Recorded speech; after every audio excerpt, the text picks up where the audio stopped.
from this viewpoint. You gotta come on. See this? Okay, come on. Just kidding, stop doing the wave. It's great. Question? Yeah, hey, hi. I was wondering, how do you guys see yourself in 10 years from now? I see myself being 10 years older. You know, that's a good question because I went to my professionally, I went to my team and I said, look, here's my 10-year plan. I want to start looking at directing and producing and writing, and I've also keep training as an actor to be better now 10 years from now. So not so focused on where I'm at now, but looking to build. Peter Drucker talks about managing oneself. He says the key to having a lengthy career is to start thinking about presently the skills and who you want to be 10 years from now, so that you can start doing them now. So I feel like I've started doing that with directing, writing, and with acting. And just as a person, though, I'd like to own my own home. I don't own a home yet. I'd like to collect art. I love art. I find it beautiful.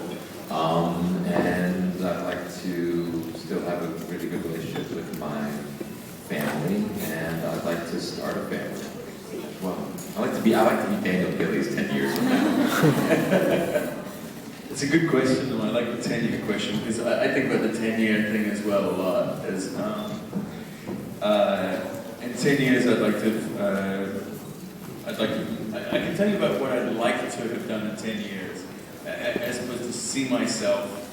Because the future, I don't think too much about what the future might look like. I just think, the older I get, the more I think about what can I do today.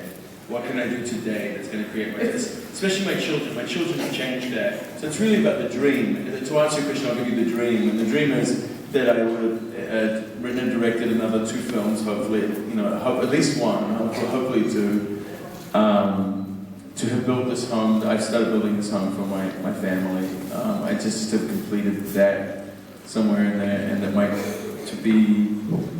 to have been a loving father to my children, and an abusive husband to my wife. I'm kidding. That's not funny. But it was a little bit funny.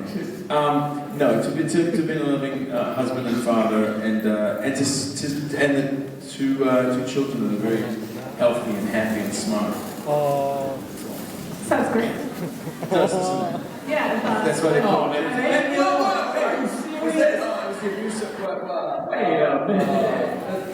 All right, but hurry back.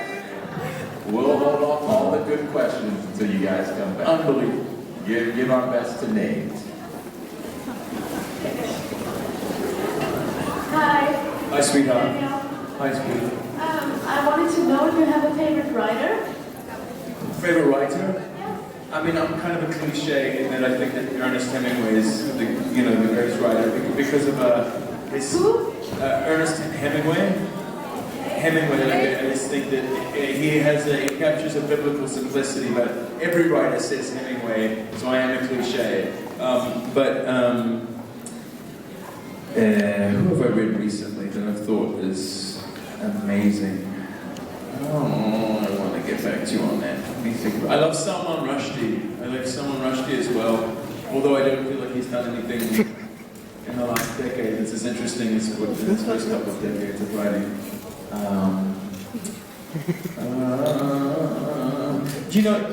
Writing's changed a lot too. There are new mediums for writing. There are great Twitter writers, for example. Within the 140 characters, I admire the poetry of some people. There's a guy called Rob Delaney, who I follow on Twitter. I think he's the single greatest and funniest writer for Twitter within the English language. I shriek with laughter every time I sit down and read his tweets. I'm trying to think about anyone recent. Yeah, I'm kind of Rushdie, Hemingway, Gabriel Garcia Marquez.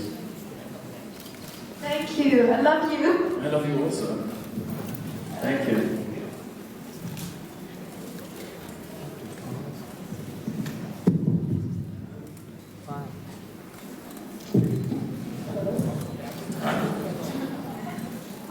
What do you think, what is your favorite movie, and what do you think your character's favorite movie would be? Good question. Character's favorite movie.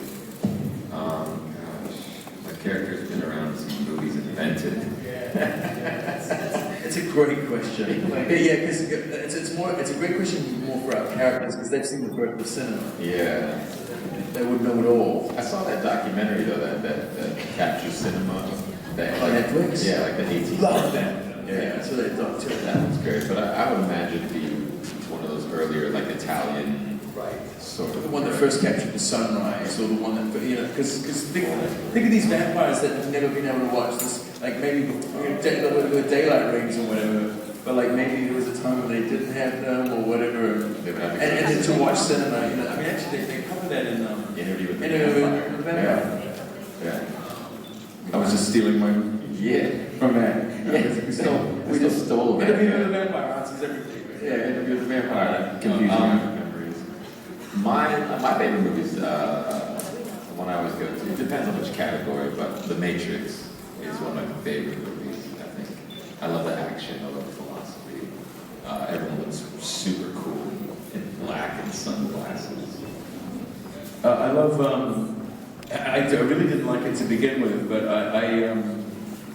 man, I have so many favorite films. Again, like Charles said, it's like category, but films I always go back to just because of the genius of them.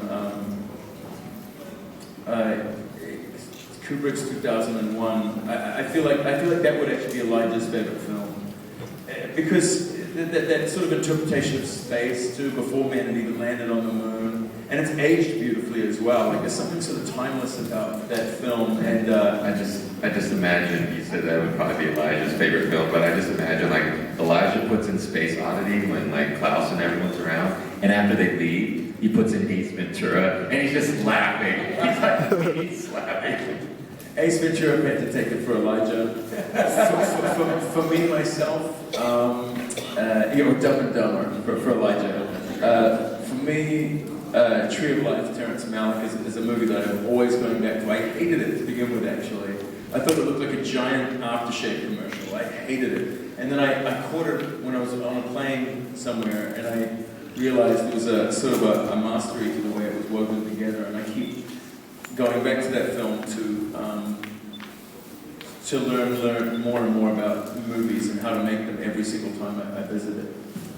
Thank you. Thank you. Hello. Hello. My question is for the both of you. How does it feel to play rivals sometimes against each other and friends also? Because Elijah used to tutor Marcel. It's tough because in the beginning they wanted us to have this attitude towards each other. And I'm like, how can you not like this guy? He's so charming. So, they'd be like, no, come at it with more heat. Like, really tell them off. Really tell them off. And then we're doing the scene, and of course he's got this little devil maze grin, little smirk on his face and whatever, and it just cracks me up.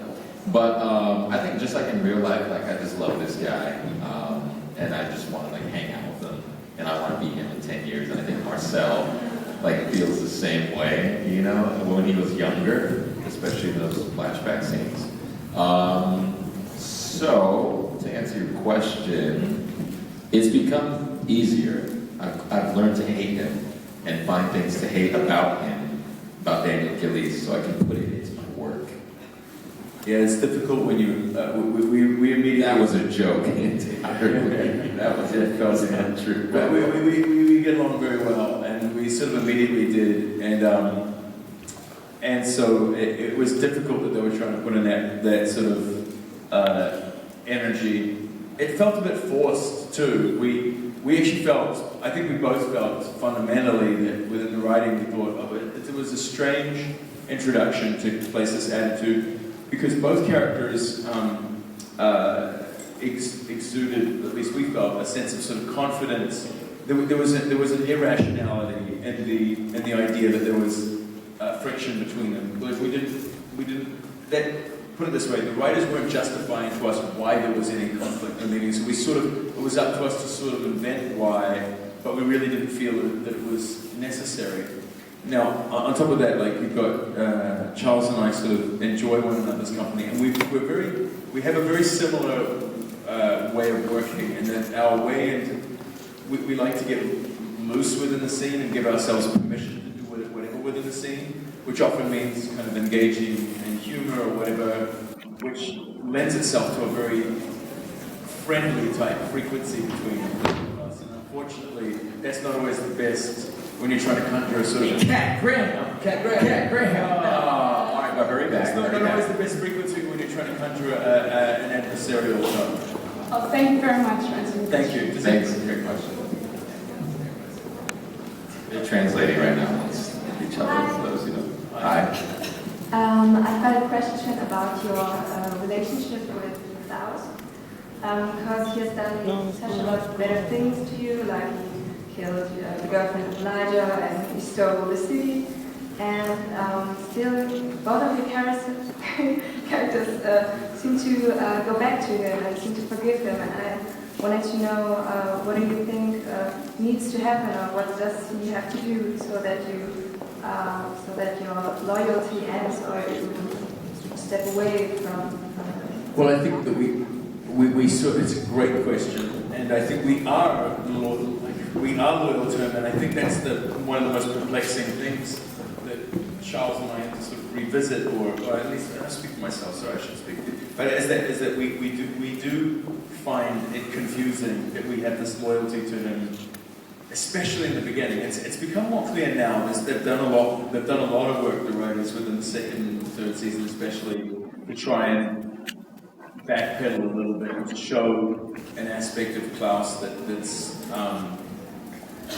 allows for some kind of redemption. But unfortunately, it was very, very difficult in the beginning. We were like, I would confront the writers all the time in the first season, going, why are we loyal to this guy? Like, show us the guy that we would commit to, that we would love, because we're not seeing him. We're only seeing fire and brimstone from him, but we're not seeing anything that I would follow into battle. Do you know what I mean? And Elijah brought them to New Orleans. I mean, it was the pilot was so peculiar because he brings them to New Orleans. Says, brother, come with me, let's do this thing. And then Klaus murders him right at the end of it. You're like, okay, what a terrific beginning. Like it's just they just set themselves up with so many more problems, you know. But I to take it back to your question, like what would he do? Did you ask sort of what does he need to do in order to inspire our loyalty? Oh man, That's a long laundry list. I mean, my character is dealing with that in season 3. I think with the death of Davina, it's forcing him to reevaluate, well, what is this relationship even based on? And for any of those people who've seen episode 321, the second to last episode, the character forces him to answer that. So they take a trip down memory lane. To answer the first part of your question, for me as an actor, I come from the Meisner base, and so we're taught to use however we feel about someone. So immediately there's a first impression. So I remember the first impression that I have of Daniel, and asking myself, well, how does that feel, and how is that different than my first impression of meeting some of you? And so just being very honest and aware. And I remember my first impression of Joe. And I'm constantly aware of how I feel towards him. So I just take that and I put it on the character, and I put it on Joe's character. So you asked about what redeeming qualities. Well, then I just take, well, what do I like about Joseph Morgan, the person that endears me to him, and then that's what I try to use in what you see on screen. Of course, the problem comes in where they say you have to hate someone, and we're thinking, but the audience is going to see that we clearly like each other. You know, that's just kind of false, and that goes against my training. But with Joe's character, it works because my character hates him, but has to love him and respect him, but also want to be better than him, and compete with him, and like all that stuff is there in our relationship, I think, anyway. But yeah, you'll have to just watch and see how things develop. Friday nights at 9, only on the CW. Okay, thank you. Merci. Thanks. Hi, my name is Annalise, and I wanted to know who dances the best. Who dances the best? Charles. If I show up. Although, you know, Phoebe loves to dance too. Phoebe loves to It dance. depends on your definition of best. Like, who really gets into it? Daniela Pineda was a Yeah, she's really, she's she great. get lost. Daniela Pineda can dance too. It's really adorable. Graham. All right, well, hurry back. You guys are gonna miss the wave. We're gonna do the wave again. Is anybody left? We're gonna do the wave. We'll do the wave with all three of you. Next question, please. Who's the best dancer? I want to see your dance moves, though. I think that's what she was getting at. All right. Play some music if you had some. No. Hey, what's up, phone? And then we'll dance. Let's be courteous to this young woman. I'm sorry. Could the both of you invite each other? Excuse me? Could the both of you invite each other? Imitate each other. The short answer to that is no, not because I don't want to. I couldn't. I can't do your accent. No, one can. I can't do Joseph Morgan's accent. Like, I can do just about any accent in the English language. I can't He's do. good at imitating people. But ask him to imitate Marlon Brando. No. Who else do you impersonate? Oh, Anthony Hopkins. He has a great I'll tell you what. I'll do it right at the end of this. Tomorrow. I promise you. We'll role play. Marlon, we need you on set. Marlon, come on, get out of your trailer. Don't make me get out of my trailer. But Marlon, I don't want to. we've got food and No, donuts. where are those buttercup things? Those peanut butter cup things. Okay, Bring those. all right, we'll get No, the these won't do. Get these out of here. we'll get the peanut butter All cups. right.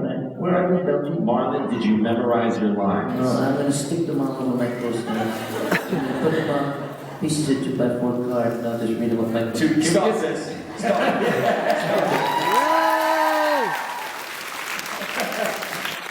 That was awesome.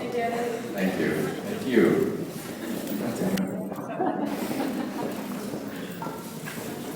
So my question is, if you could change your name, what would you change it to? Jacob Bullet. For example, I could use LaDasha or LaQuisha. Nice. Michael Charles Davis. Jacob Bullet. With a bullet. Flash Gordon. Thank you. Bruce Wayne. No, thank you. Yeah. Chloe Kardashian. Show of hands, who is a fan of Batman? Who's a fan of Superman? Who's a fan of Charles Michael Davis? Wait, there should be way more hands. Who saw that piece of So I'm going to say, Batman versus Superman. I liked it. Yeah. Glad that you liked it. I liked it. I'm a big fan.